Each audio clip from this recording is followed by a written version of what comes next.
Girls who make the rockin' world go round.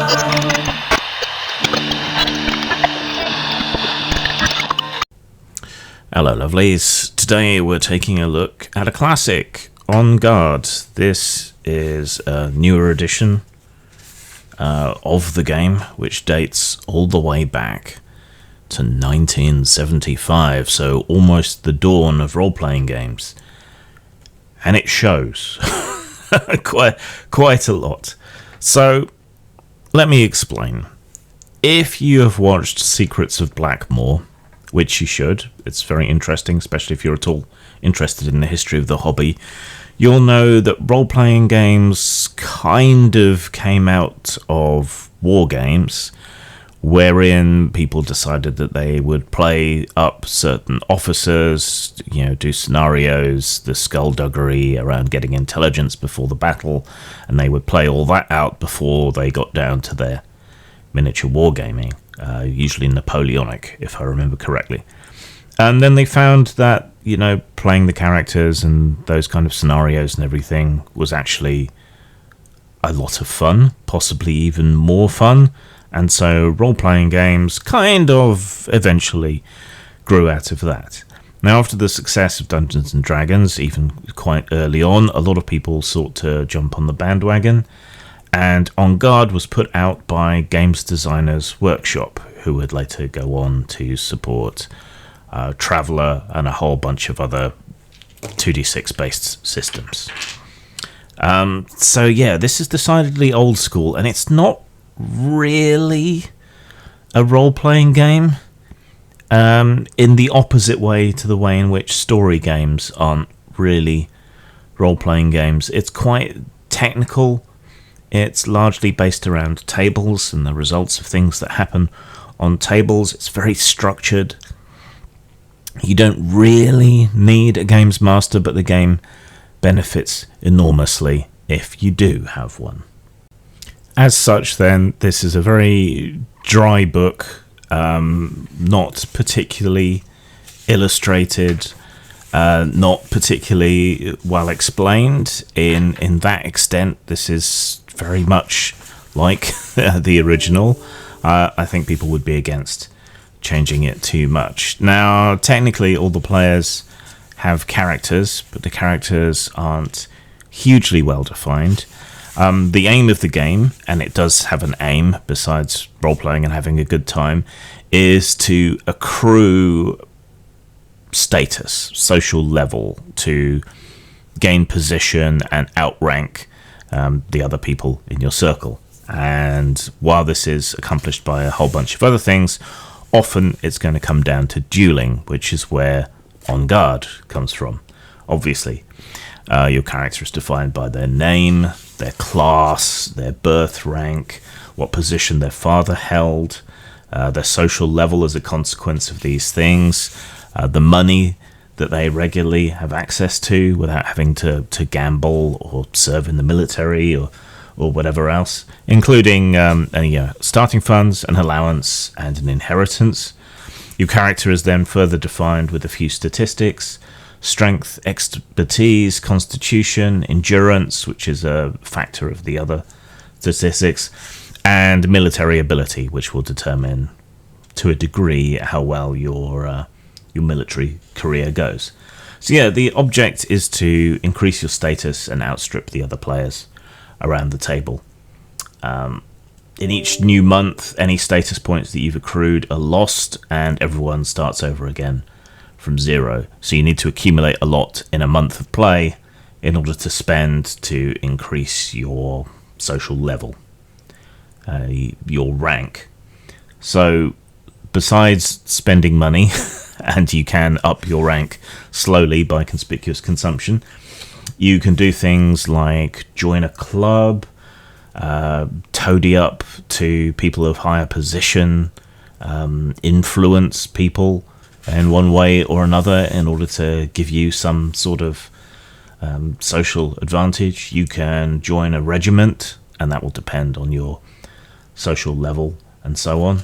And that provides you monthly pay and status income. And if you have a lot of money, of course, you can purchase a commission in the military, which will pay off in the longer run.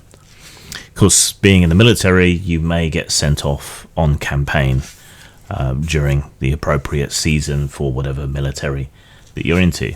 So each month you get 4 actions, essentially 1 action a week. 3 months is a season, 4 seasons is a year. And so you play through in cycles and determine who's the winner at each stage. And maybe you set a final, maybe after a year, after a couple of years, when you get to the end result. So you can visit a club as one of your actions. You can gamble while you're at a club, or you can carouse, going out drinking and so on.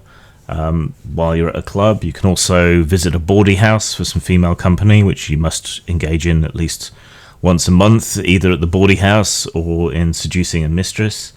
You can carouse at the bawdy house as well. You can gamble at the clubs or the bawdy houses. You're limited in the number of bets you can take, and it's a random outcome because it's betting. You can duel other players if you happen to be at the same location. You can trade favors and money with each other. You can spend your action trying to influence in order to get certain positions or ranks. If it comes down to a duel, and this is what the entire game was built around, really, was a dueling system. In a duel, you record 12 actions.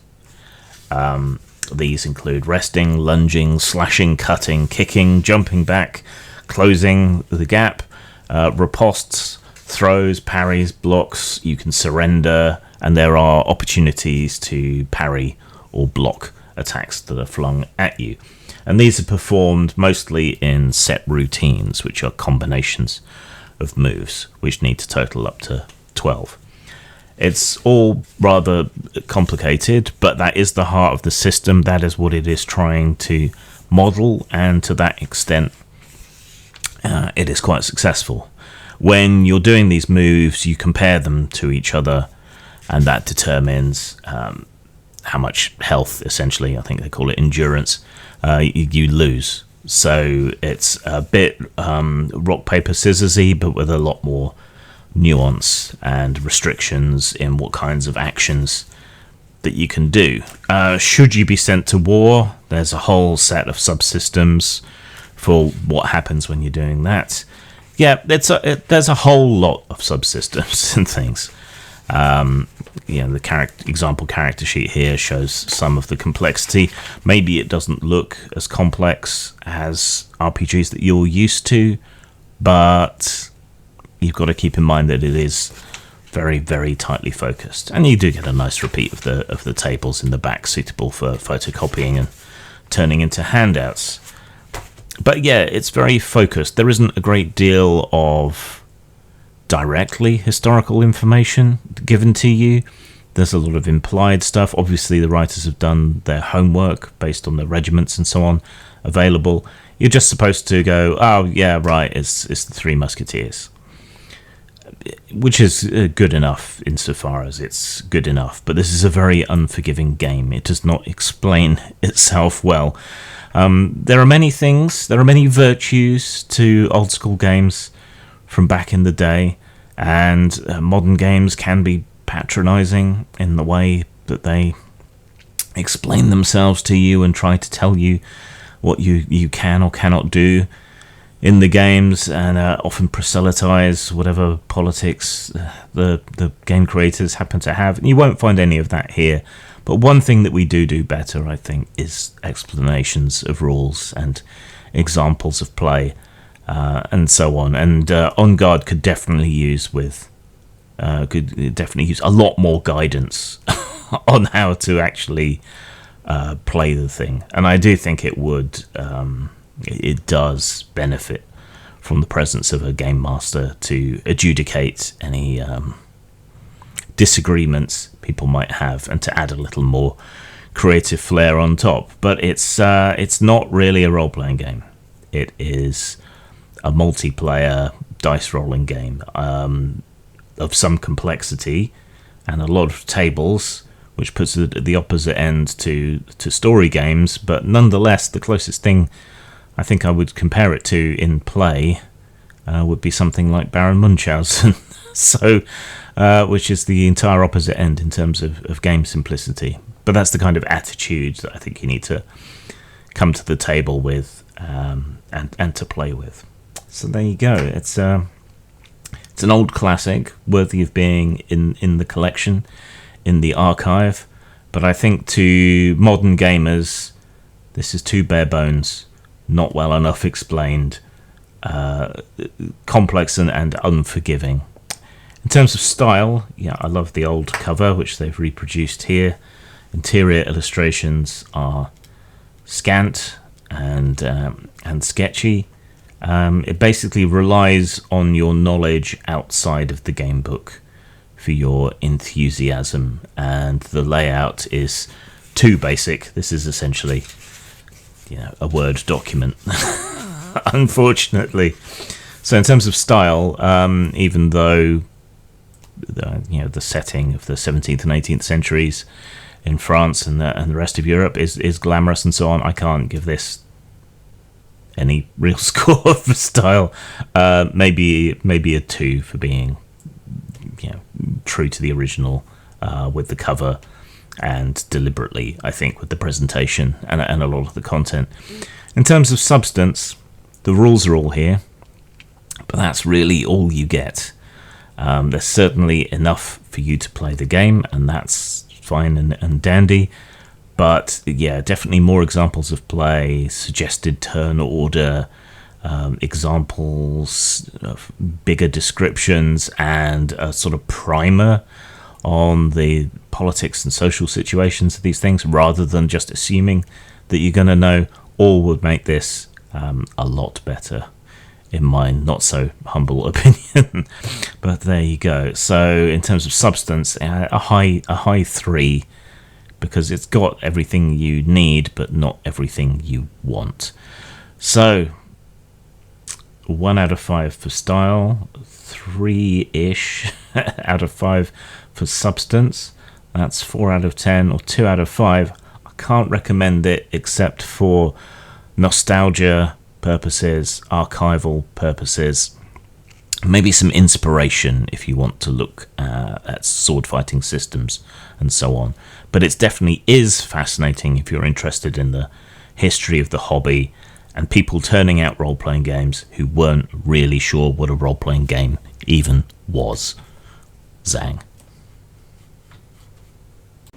There are certain kinds of people, ale-drinking people, people who did a little too much acid in the 60s, people who wear large warm jumpers and take long brisk walks in the countryside.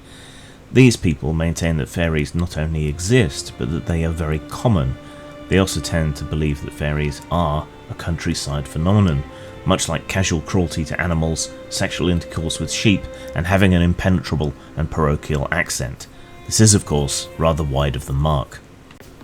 Fairies have always had a strong relationship with man, darning his socks, cobbling his shoes, cleaning his houses, drowning him, marrying him, and swapping his children for malformed hydrocephalics as a bit of a jape, and otherwise aiding or demeaning the efforts of man. Fairies do not need our belief to exist, they need us and the things that we leave around. Like an urban fox or the aerial rat known as the pigeon, if they survive, they will have adapted to city life and found their niches, not in tending to flowers and trees, but in crashing computers, letting down the tyres on people's cars, and eating leftover pizza. Urban Faerie is a game of those kind of fairies, gone feral and urban, adapted to modern life. It's a comedy game of hijinks, weirdness, and strangeness, and it almost runs itself. You want Urban Faerie Pocket Edition, which is revised and updated with better art and edited writing, and it's available from post-mort.com, DriveThruRPG, and lulu.com.